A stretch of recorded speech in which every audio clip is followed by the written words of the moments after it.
One life changed eternity. Welcome to Justice and Glory. Together. For 2,000 years, these have been among the most repeated words in human history. Deny yourself. Take up your cross. Follow me.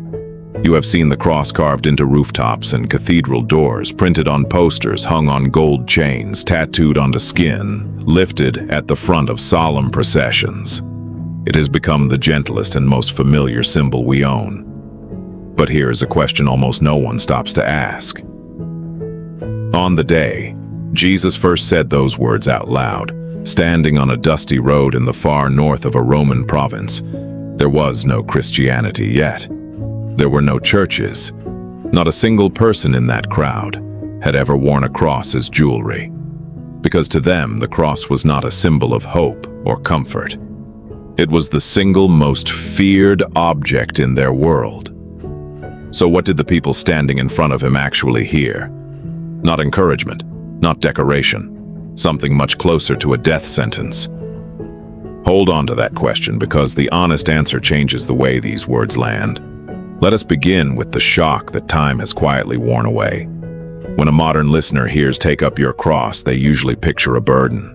A difficult marriage, a demanding job, a chronic illness, an unavoidable weight you carry with quiet dignity. People even say it out loud. This is my cross to bear.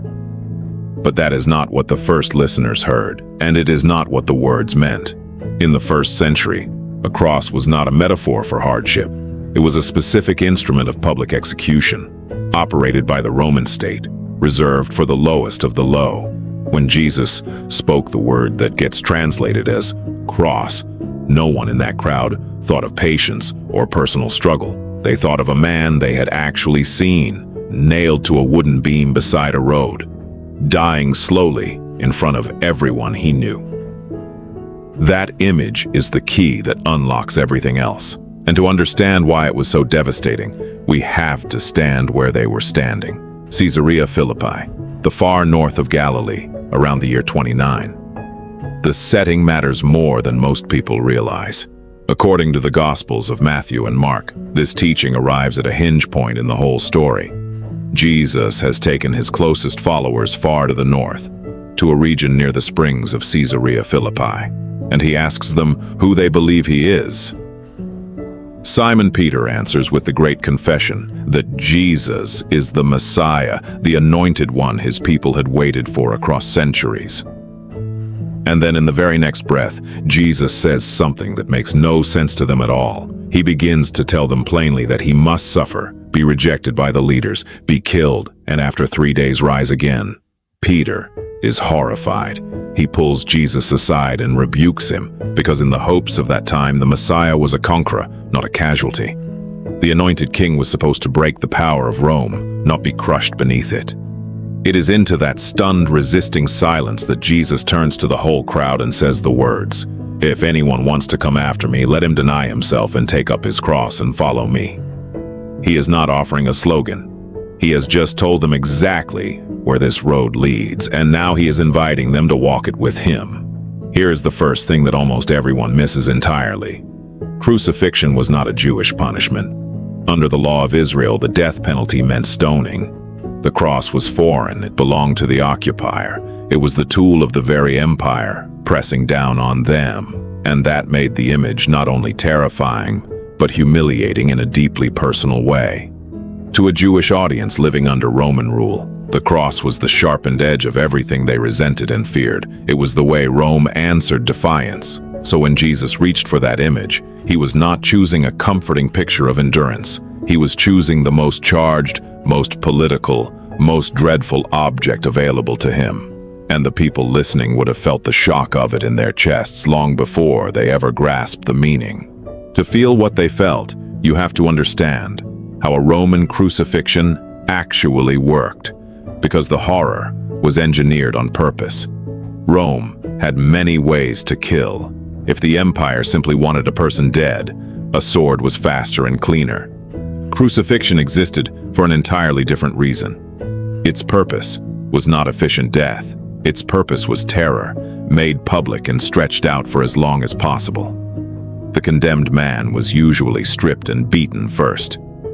Then he was forced to carry part of his own cross, the heavy horizontal beam the Romans called the patibulum, through the busiest streets to the place of execution, which was chosen for maximum visibility.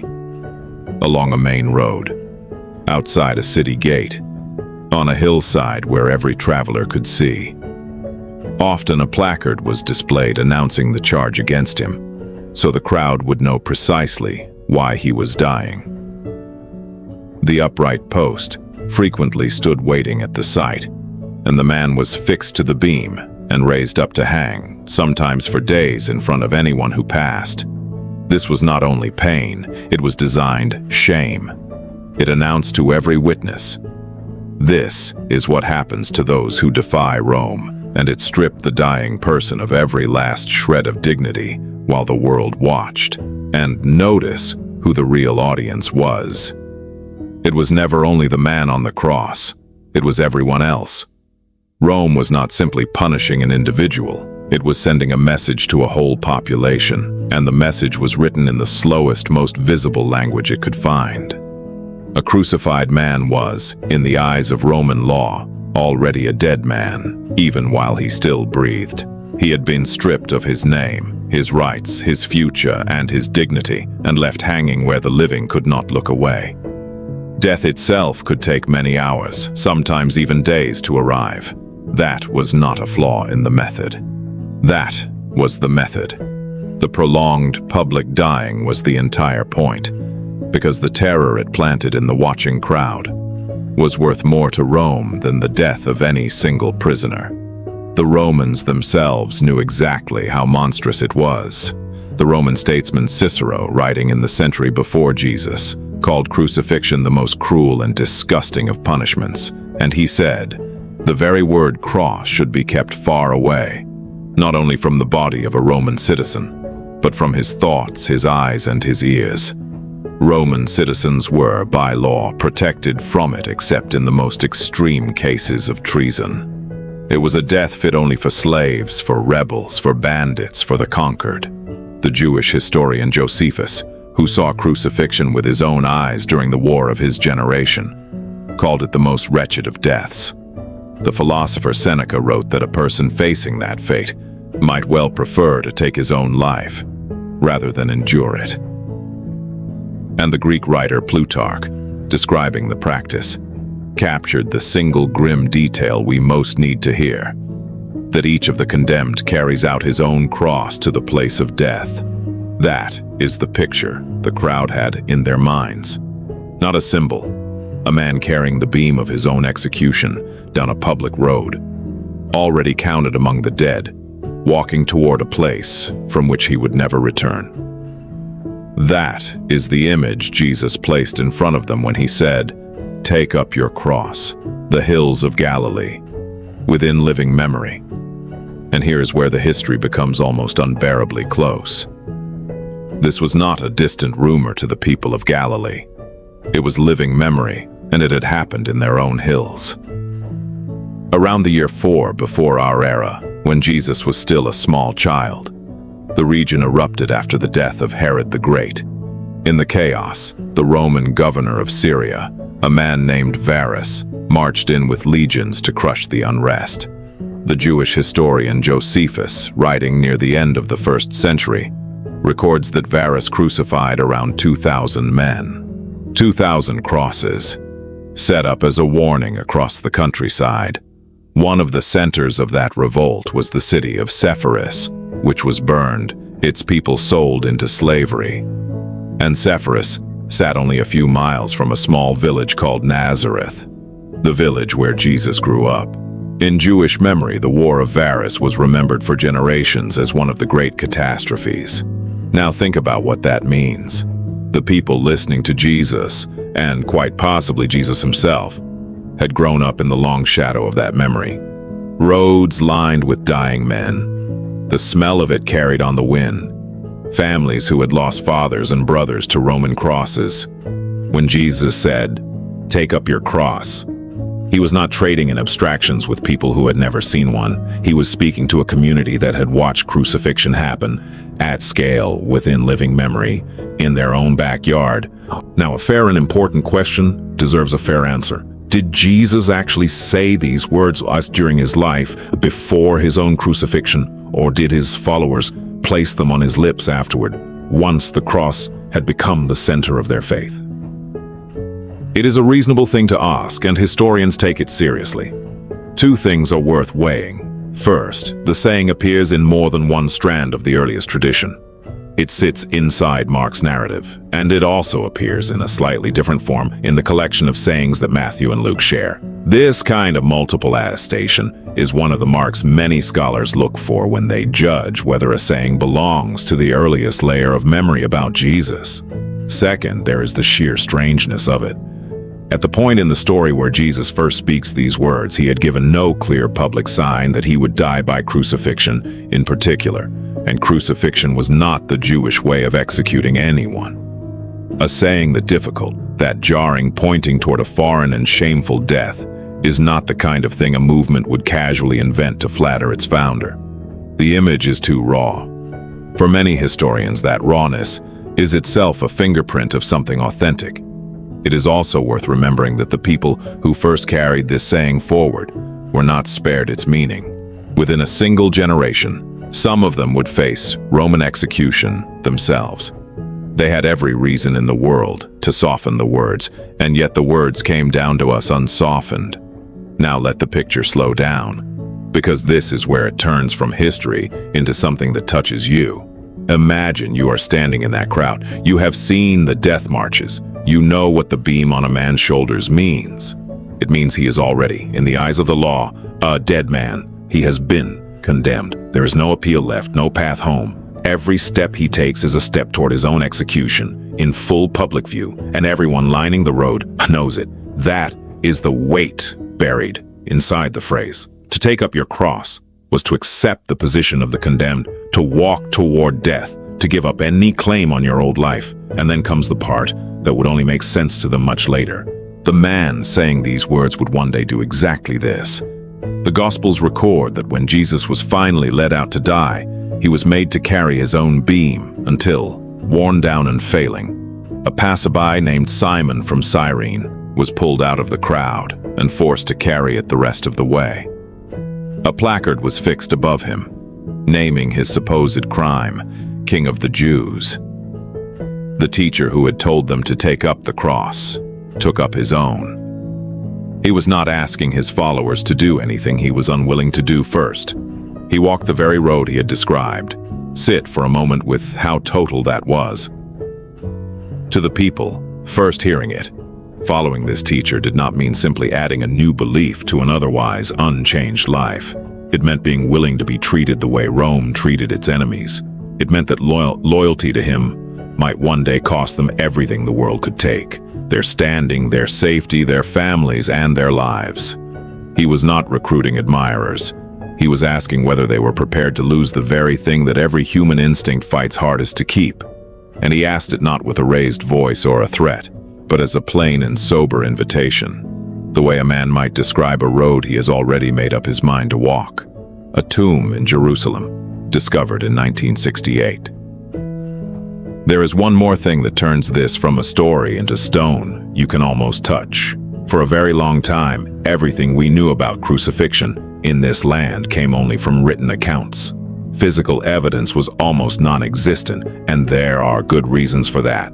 Wood rots, iron corrodes or was pulled out and reused.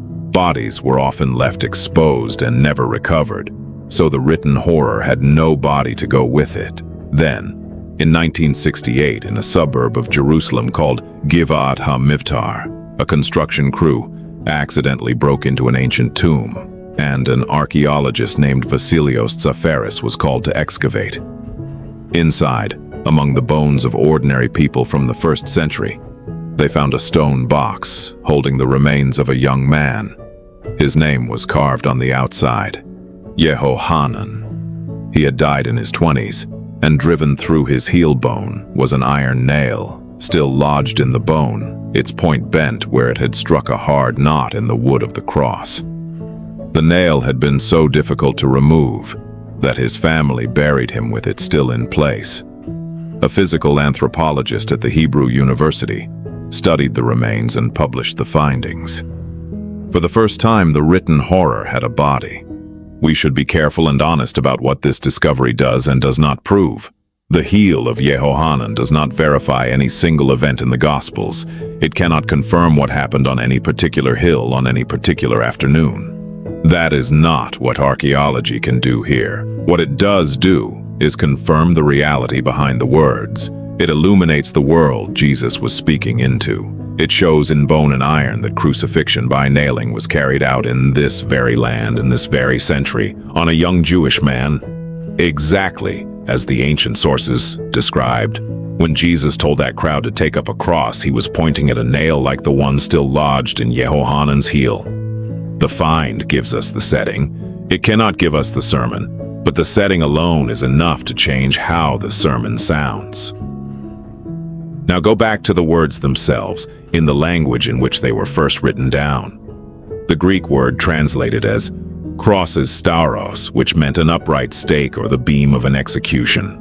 The word translated take up is arrow, to lift, to raise, to carry, but the most revealing word is the one that comes first. Deny yourself.